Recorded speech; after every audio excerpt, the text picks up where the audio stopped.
Latest updates ఎప్పటికప్పుడు పొందడానికి big TV WhatsApp channel follow అవ్వండి. లింక్ డిస్క్రిప్షన్ లో ఉంది.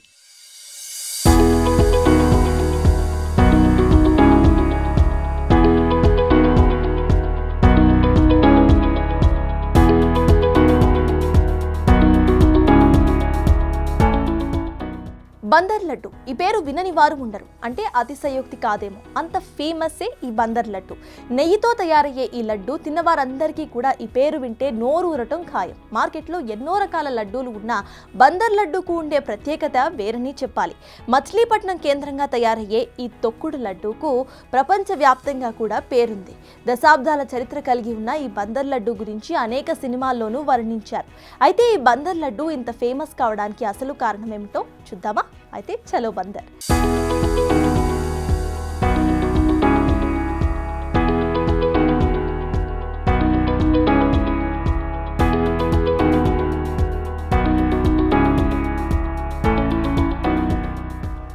బందరు లడ్డు ఆంధ్రప్రదేశ్లోనే బందరుగా పిలిచే మచిలీపట్నం పట్టణానికి చెందిన బాగా గుర్తింపు పొందిన ఒక మిఠాయి. ఈ లడ్డుకు ప్రత్యేకమైన రుచితో పాటు ప్రత్యేక తయారీ విధానం ఉంది. అందుకే బందరు లడ్డు ప్రపంచమంతా గుర్తింపు పొందిందంటారు. దీని గురించి తెలిసిన వాళ్లంతా లడ్డు తయారీ విధానమే దీనికి ప్రత్యేక గుర్తింపుకు కారణమైంది. నెయ్యి సరిపడ మోతాదులో వేసి తయారు చేయడం వల్ల ఈ లడ్డు నెమ్మదిగా నోటిలో కరిగిపోతుంది.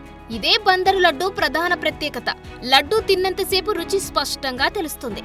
ఈ లడ్డూలు రుచితో పాటు ఎక్కువ రోజులు నిల్వ ఉంటాయి. అందుకే ఈ లడ్డూలను వివాహాలు, పండుగలు, శుభకార్యాలలో ప్రసాదంగా కూడా ఉపయోగిస్తారు.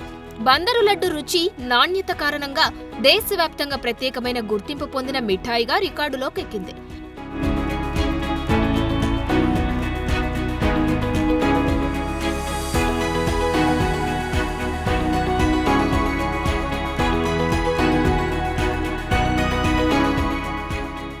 బందరు లడ్డు ఎప్పుడు, ఎక్కడ, ఎవరు, ఎలా తయారు చేశారు అంటే సుమారు 400 ఏళ్ల క్రితమే బందర్లో లడ్డూ తయారు అయిందని ఇక్కడి నిర్వాహకులు అంటున్నారు.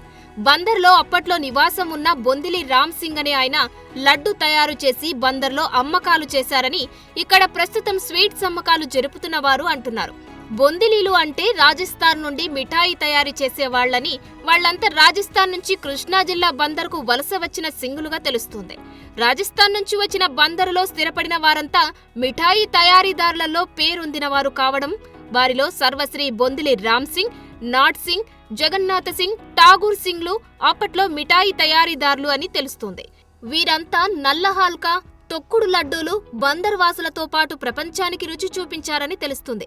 వీరి అనంతరం బందరు మిఠాయి తయారీదారులలో స్థానికులు అయిన సర్వశ్రీ చుక్కా నారాయణస్వామి, జింటాన్ మేస్త్రిగా పిలిచే హనుమకొండ రాఘవయ్య, తెలుకల రాఘవయ్య, టార్జాన్ మేస్త్రి, గౌరా మల్లయ్యలు కూడా వృత్తిపరంగా మిఠాయి తయారీదారులుగా మారారు. వారి ద్వారా బందరు మిఠాయి పరిశ్రమలలో అడుగుపెట్టిన విడియాల శరభయ్య, మద్దుల దుర్గయ్య, రేపల్లె వెంకటేశ్వరులు, విడియాల గురునాథం, విడియాల సత్యం, శిర్విశెట్టి కృష్ణారావు, గౌరా మల్లయ్య, గౌరా వెంకటేశ్వరరావు, పెడన శేషయ్య మొదలగువారు బందరు లడ్డు తయారీ అమ్మకాల్లో మంచి పేరు తెచ్చుకున్నారు. అందుకే బందరు తొక్కుడు లడ్డుకు సాటి వేరొక లడ్డు పోటీలో లేదని చెప్పాలి. పటిక బెల్లం పలుకులతో పాటు మరికొన్ని పదార్థాలు నాణ్యమైనవి వేసి బందరు లడ్డు తయారు చేయడం అంటే నాణ్యతకు పెద్దపీట అంటారు ఇక్కడి తయారీదారులు. 2012 డిసెంబర్ నెలాఖరున తిరుపతిలో జరిగిన ప్రపంచ మహాసభలలో బందరు నుండి బందరు తొక్కుడు లడ్డు గౌరా మల్లయ్య ప్రత్యేక స్టాల్ ఏర్పాటు చేసి అక్కడే తయారు చేసి ప్రముఖులకు, ప్రతినిధులకు చూపించారు.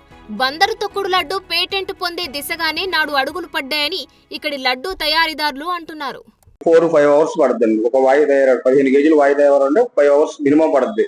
అరగంటకి గంటకి ఒకసారి పోటీ వేయించుకోవాలి. మినిమం 10 నిమిషాలు, పావు గంటన్నా పోటీ పడాలి. అలా పడుకుంటా కొంచెం కొంచెం పాకం ఎక్కించుకుంటా ఉండాలి.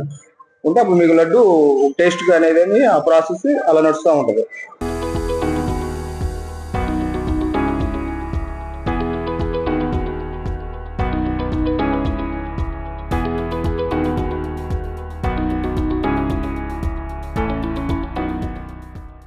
ఇదిలా ఉంటే బందరు లడ్డుకి 2018లో జియోగ్రాఫికల్ ఇండికేషన్ GI ట్యాగ్ వచ్చింది. జియా ట్యాగ్ అనేది ఒక ప్రాంతానికి చెందిన ప్రత్యేక ఉత్పత్తులకిచ్చే గుర్తింపు. ఇది ఆ ఉత్పత్తి ప్రత్యేకతను, ఆ ప్రాంతానికి చెందిన రుచిని, చరిత్రను, ప్రాధాన్యతను గుర్తించడానికి ఉపయోగపడుతుంది. బందరు లడ్డూకి జిఐ ట్యాగ్ అనేది ఆ ప్రాంతంలో ప్రత్యేకంగా తయారు చేయబడే విధానం, పదార్థాలు, రుచి ద్వారా లభించింది. బందరు లడ్డుకు జిఐ ట్యాగ్ లభించడంతో ఈ లడ్డు ఇతర ప్రాంతాల్లో దేనికి పోలిక లేని ప్రత్యేకతగా గుర్తింపు పొందింది.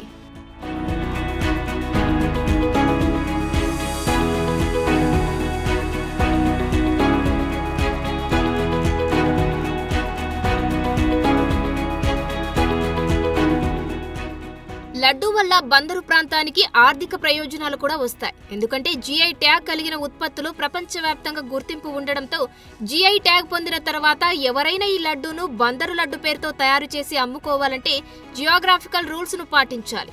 అదనమాట బందర్ లడ్డు హిస్టరీ. ఇప్పుడు చెప్పండి, ఈ బందర్ లడ్డు గురించి తెలుసుకుంటూ ఉంటే మీకు కూడా నోరూడుతుంది కదా.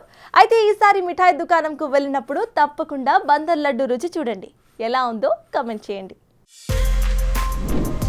For more videos like this, subscribe Big TV channel.